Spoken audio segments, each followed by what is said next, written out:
Vamos falar sobre esse assunto com o presidente do PT de São Paulo, o deputado federal Kiko Seleguin, que está aqui conosco. O Josias e o Sakamoto participam da entrevista. Prazer falar contigo, deputado. Feliz ano novo, bom dia. E aí, Marta Suplicy já pode ser confirmada no PT ou ainda é cedo? Olá, Diego, Josias, Leonardo, um prazer. Feliz ano novo para todos vocês, para todos os internautas que nos acompanham aqui. Essa é uma articulação que tem se avolumado, obviamente. Nós estamos agora num período das tratativas do calendário para que formalmente isso ocorra, mas para a gente fica muito à vontade de lidar com a ex-prefeita Marta, ex-senadora, ex-ministra, em função do histórico de construção política que ela tem conosco. E digo a você que os nossos filiados, dirigentes, parlamentares estão muito contentes com essa construção do retorno da Marta, ex-prefeita, para as fileiras do nosso partido. Oi, deputado, a despeito dessa sua avaliação, que é um fato, a Marta tem vínculos históricos com o PT, mas ela saiu também de uma forma conturbada, né? Saiu ali na fase do impeachment da Dilma, votou a favor do impeachment, quer dizer, não é tão tranquila assim essa volta, não é? Há problemas, né? Há pessoas no PT que estão sugerindo, inclusive, que isso fosse submetido a uma votação do diretório, né? É tranquilo como é, você tenta fazer crer, ou há ainda dificuldades políticas que precisam ser superadas? Olha, Josias, o PT é um partido muito diverso e tem opiniões diversas a respeito de vários assuntos. Esse período na qual a Marta deixou o PT e assumiu posições públicas contra posições do partido, né, não foi a única liderança que fez isso. Quero dizer a você que acho que aqui no estado de São Paulo, por exemplo, entre 2012 e 2016, eu digo isso com propriedade porque eu fui prefeito nesse período, e pelo menos metade dos prefeitos filiados ao PT deixaram o partido. Né? Era um momento conjuntural muito difícil. Alguns saíram por divergência ideológica, outros saíram por oportunismo eleitoral, com medo de ser julgados nas urnas num momento conjuntural de muita dificuldade de aprovação, em particular na época do governo da presidente Dilma. E a Marta tem talvez seja a figura mais expressiva, né? Porque a época era senadora, inclusive. Então, não é o único movimento de sair da época e também não é o único movimento de retorno. Várias outras lideranças que saíram nessa mesma época voltaram para o PT. Alguns tiveram, obviamente, debate nos seus respectivos diretórios a respeito da volta, mas eu vejo essa questão, José, com muita naturalidade. É claro que não tem unanimidade no PT, nem o Lula é unanimidade do PT. Né? Vocês, inclusive, discutem em várias matérias aí as divergências que tem dentro do PT com relação à condição da política econômica, natural. No partido se espera isso, inclusive, que haja essa efervescência de discussão de ideias, né? Mas o que eu estou dizendo é que, majoritariamente, os dirigentes do partido aqui no estado de São Paulo, no município de São Paulo, veem a volta da Marta como algo positivo para o PT neste momento conjuntural. Diferente do que foi em 2014. Nós não tínhamos uma discussão em 2014, 2015, 2016, do enfrentamento tão ácido que a gente faz hoje na sociedade, que é o bolsonarismo. Então, acompanhando o que aconteceu em 2022, que várias lideranças que votaram pelo impeachment da presidente Dilma à época somaram na campanha do presidente Lula, eu não vejo absolutamente nenhum problema em a gente poder fazer com que tenham pessoas que tiveram posições divergentes no passado recente voltarem, porque a conjuntura se dá essa necessidade da gente juntar o máximo de esforço possível no campo progressista para continuar fazendo esse enfrentamento ao bolsonarismo agora nas eleições de 2024. Deputado, boa tarde. Leonardo Sakamoto aqui, obrigado pela presença, né? Ainda seguindo pelo questionamento colocado pelo Josias, né? Hoje a gente teve a Folha de São Paulo, nosso colega Fábio Zanini, dando que o deputado Eduardo Suplicy teria sugerido prévias, né? E teria sugerido, inclusive, que ele já tinha sugerido em outubro que ele poderia, né, se colocava à disposição do partido para vice, né, e agora sugeriu prévias logo depois da sua ex-esposa, né, da Marta Suplicy, de toda essa negociação vir a público, né? E aí a gente até lembra, né, que o Suplicy ele forçou prévias em 2002, né, aquelas prévias em que o Lula seria o candidato, né, natural, e tanto que ganhou a eleição. E aí o Suplicy chegou a forçar uma prévia dentro do PT para isso, né? O senhor acha que vai acontecer exatamente isso? Né? Primeiro, é a pergunta. Segundo, se for uma prévia, ela vai acontecer o quê? Dentro no diretório municipal, porque se trata de uma eleição municipal, ou isso vai ser uma coisa que... Como é que isso... Porque começa a surgir alguns ruídos, né? Imaginava-se que seria mais tranquilo, mais suave essa caminhada, né, para a construção dessa chapa dupla, e agora começam a surgir os ruídos. Você pode falar que esses ruídos fazem parte da Uhum. democracia interna do PT. Porém, são ruídos. Em 2002, o próprio Lula também não ouviu com muita alegria o fato de ter que disputar a prévia, porque achava que também isso era uma perda de energia, né? Como é que vocês estão vendo essa sugestão do Suplicy, Eduardo? Olha, Leonardo, para ser bem objetivo, eu soube dessa coisa do Suplicy agora por você. Eu não conversei com o deputado Suplicy a respeito desse desejo de colocar um calendário de prévias, mas eu acho legítimo, obviamente, né? É estatutário. Mas para ser bem objetivo, assim, primeiro nós estamos trabalhando, nós estamos falando hoje, na data de hoje, de uma hipótese. A ex-prefeita Marta está sinalizando o desejo de voltar ao PT, mas não efetivou. Então, nós vamos ter um calendário da possível refiliação dela, que eu, particularmente, eu estou falando como figura pessoal, ou seja, eu pessoalmente acho que ela deve fazer isso quanto antes, seja importante para o PT resgatar. A Marta tem um legado importante, agrega para a gente um eleitor, e mais do que isso, relembra programas exitosos. Eu quero lembrar a vocês que não tem um programa de êxito da prefeita Marta que não tenha sido continuado ou ampliado por prefeitos que vieram depois dela, né? Seja os do PT, seja de prefeitos do Serra, Dória, coisa do tipo, enfim. Mas esse calendário de prévias internas, Leonardo, é possível desde que dois terços do diretório municipal do PT aponte para essa necessidade, né? Ou seja, minto, dois terços tem que apontar para ter uma posição de prévia ou de decisão por colegiado, que é o do diretório. Então, caso isso aconteça, evidentemente o diretório municipal vai abrir o debate político. Essa decisão, essa regra foi estabelecida agora pela direção nacional, né? Em algumas cidades a gente já resolveu com prévia, outras cidades, Sorocaba, por exemplo, o PT acabou de realizar uma prévia, né? Em Guarulhos, que é uma cidade tão importante quanto, o PT resolveu isso no âmbito do diretório municipal.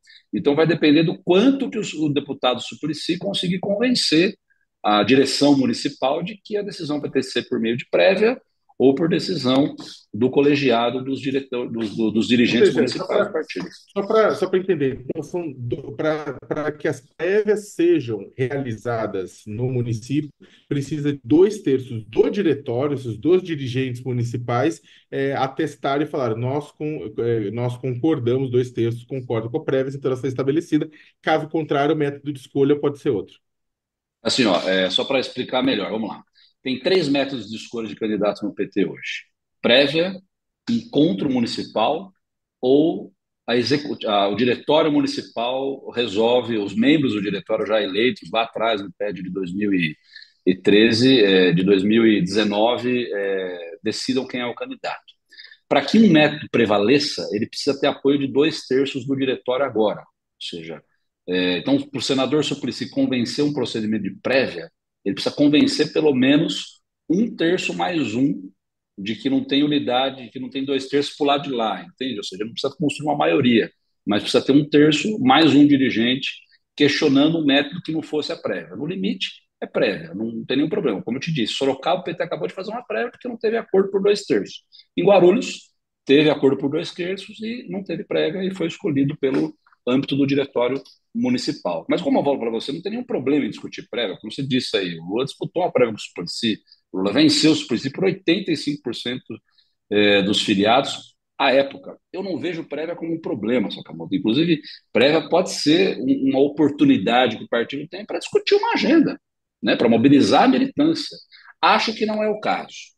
Acho que a volta da ex-prefeita Márcia, da ex-prefeita Marta nesse momento, reúne apoio de pelo menos mais de dois terços do diretório municipal, né? Mas esse debate vai ser feito no momento correto. Ela precisa primeiro voltar para o partido, depois estabelecer um calendário e a gente fazer. Da minha parte, do presidente municipal do Laércio, o nosso esforço, obviamente, é para construir uma maior unidade possível, porque esse é um esforço, como vocês disseram aí, né, coletivo de resgatar uma figura tão importante como o da ex-prefeita. A Marta tem questionamentos, obviamente que tem, mas para ter o máximo de apoio possível, porque o nosso adversário não é interno, ele é externo.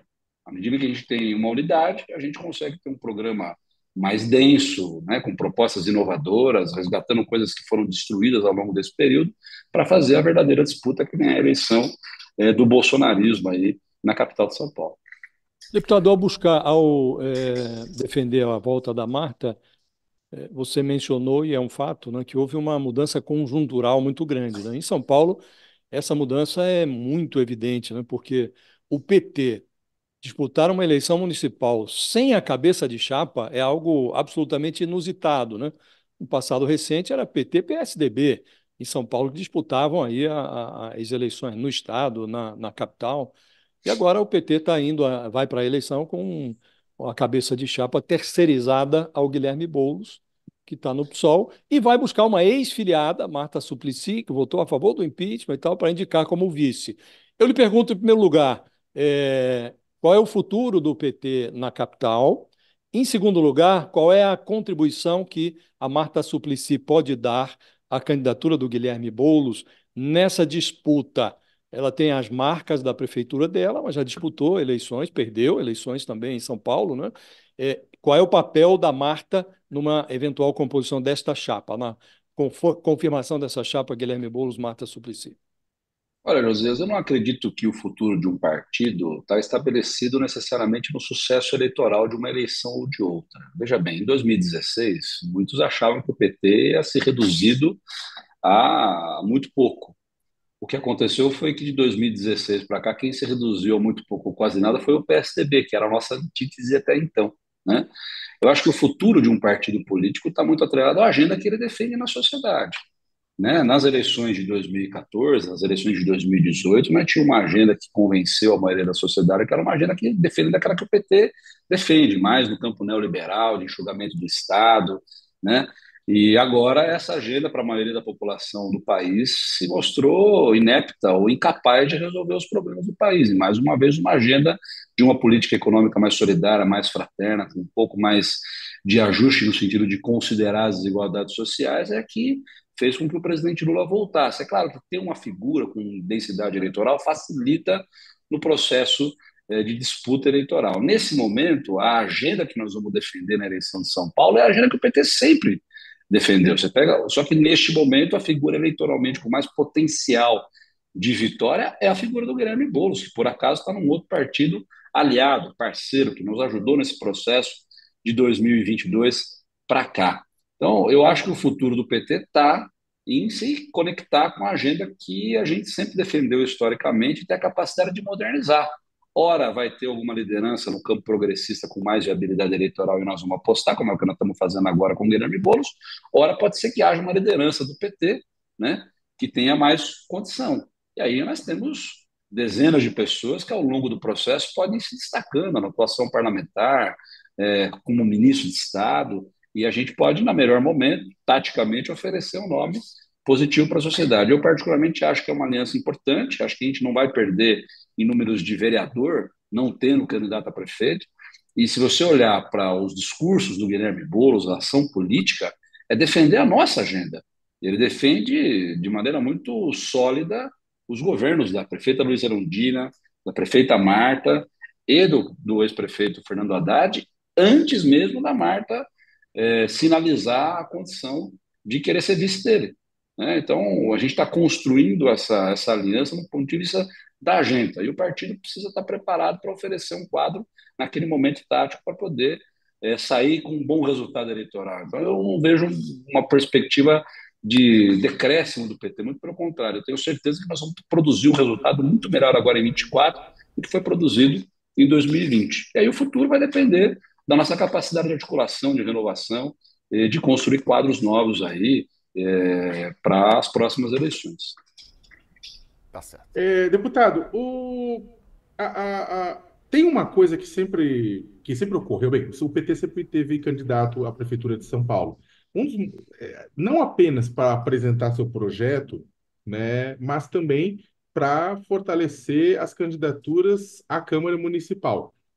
como é que vocês pretendem, qual vai ser a estratégia neste ano em que a cabeça de chapa não fica com o PT? Por mais que participe, tenha a participação da Marta, a Marta é um nome historicamente do PT, mas está retornando agora, não é um nome que está orgânico no PT, que está participando do município de uma forma mais forte nos últimos anos, e a cabeça é com Guilherme Boulos. Eu digo isso porque é engraçado que o PSOL, ao longo dos anos, no município de São Paulo, muitas vezes o pessoal se beneficiava da seguinte forma: a pessoa mais progressista, ou mais esquerda, vota no PT e para o executivo, e muitas vezes votava ou no PT ou no PSOL para o legislativo, né? E aí agora vai ter uma inversão, né? Como é que vocês pretendem manter a bancada do PT, né, que é uma bancada grande?